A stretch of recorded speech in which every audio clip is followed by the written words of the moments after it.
Vijay bro, வாழ்த்துக்கள் bro. முதலமைச்சராக பதவியேற்றதற்கு நீங்கள் நல்லவர் தான். ஆனால் உங்கள் கூட சேர்ந்துருக்கு பாருங்கள், அதெல்லாம் ரொம்ப விஷம்லாம் விஷம், கேடுகட்ட விஷம். ஈனப்பிறவிகள் பதவிக்காக என்ன வேணாலும் செய்யக்கூடிய ஆட்கள், பிஜேபியை எதிர்ப்பதற்காக என்ன வேணாலும் செய்யக்கூடிய ஆட்கள். இவங்களுக்கு தேவை விஜய் மீது பற்றுதல்லாம் கிடையாது. பாஜகவை எதிர்க்க வேண்டும். பாஜக அரசு தமிழக மக்களுக்கு கொண்டு வரக்கூடிய நலத்திட்டங்களை எதிர்க்க வேணும். அதை இவங்க நேரடியாக எதிர்க்க முடியாது. இதற்கு முன்பாக அவங்க ஸ்டாலினை பயன்படுத்தினாங்க, இப்போ உங்களை பயன்படுத்துகிறாங்க. இதுதான் விஷயம். ஏதோ தெரியாதனமாக ஸ்டாலின் இவங்களை கூட்டணியில் சேர்த்து இன்றைக்கி அவஸ்தைப்படுறாரு, ஏண்டா இவங்களை கூட்டணியில் சேர்த்தோம்னு. அதே போல் நீங்கள் ரொம்ப சீக்கிரத்தில் அதுக்கான பலனை அனுபவிச்சிருவீங்க. ஏன்னா இந்த திருமாவளவனை போன்ற ஒரு விஷயம் கிடையவே கிடையாது.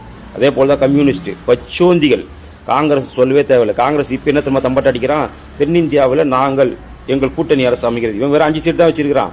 ஆனால் காங்கிரஸ் தலைமையிலான கூட்டணி அமையதுன்னு இப்பயே சொல்ல ஆரம்பிச்சிட்டான் தென்னிந்தியாவில். அவனுக்கு தேவை எங்களுக்கு ஒரு ஸ்டேட், அவனுக்கு கணக்கு சொல்லணும், அவ்வளோதான். மெஜாரிட்டியெல்லாம் வர முடியாது அவனால். ஆனால் அவனுக்கு ஒரு ஸ்டேட், எங்களுக்கு ஒரு ஸ்டேட்னு கணக்கு சொல்லணும். அதுபோல் தான் இந்த திருமாவளவன் உள்பட இவங்களை பொறுத்த வரைக்கும் அவங்களுக்கு என்ஜிஓக்கள் கொடுத்த அஜெண்டா பாஜகவை நிம்மதியாக ஆட்சி செய்ய விடக்கூடாது. அது என்ன நல்ல திட்டங்கள் கொண்டு வந்தாலும் அதைத்தான் அவர்கள் பின்பற்றுகிறார்கள். ஏன் உங்களுக்கு வெளியேந்த நிபந்தனை ஆதரவுனா, எப்போ வேணாலும் அவங்க பதவியை அந்த ஆதரவை விலக்கி கொள்ளலாம். அதனால தான் நிபந்தனையற்ற ஆதரவு கொடுக்குறாங்க. நிபந்தனையோடு நான் ஒரு மந்திரி சபையில் இடம் பெறேன்னு காங்கிரஸை கூட நம்பிடலாம். ஆனால் இவனை நம்பவே கூடாது. நிபந்தனையற்ற ஆதரவுனாலே நாளைக்கு எப்போ வேணாலும் இவனுக்கு கழுத்தறுத்துருவானுங்க. அது போல் ஆளுங்க இவனுங்க. அதனால் அவங்கக்கிட்ட நீங்கள் கொஞ்சம் பார்த்து உஷாராக இருங்க. ஏன்னா சந்தர்ப்பவாதிகள். 20 வருஷம் பழகின ஸ்டாலினே விட்டுட்டு வந்துட்டானுங்க. நீங்கள்லாம் ஏமாத்துறான் அவனுங்களுக்கு.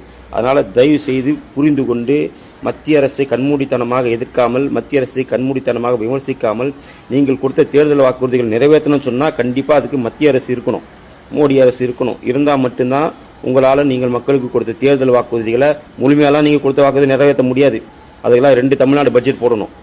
இருந்தாலும் ஓரளவிற்கு அவர்கள் நிறைவேற்ற வேண்டும் என்று சொன்னால் நீங்கள் மோடி அவர்களையும் மத்திய அரசையும் அனுசரித்து போனால் மட்டும்தான் முடியுமே தவிர, நீங்கள் ஸ்டாலின் செய்த தவறையே நீங்கள் செஞ்சீங்கன்னா ஸ்டாலினுக்கு ஏற்பட்ட நிலைமை தான் உங்களுக்கு ஏற்படும் என்பதை தெரிவித்துக் கொள்கிறோம். மீண்டும் வாழ்த்துக்கள்.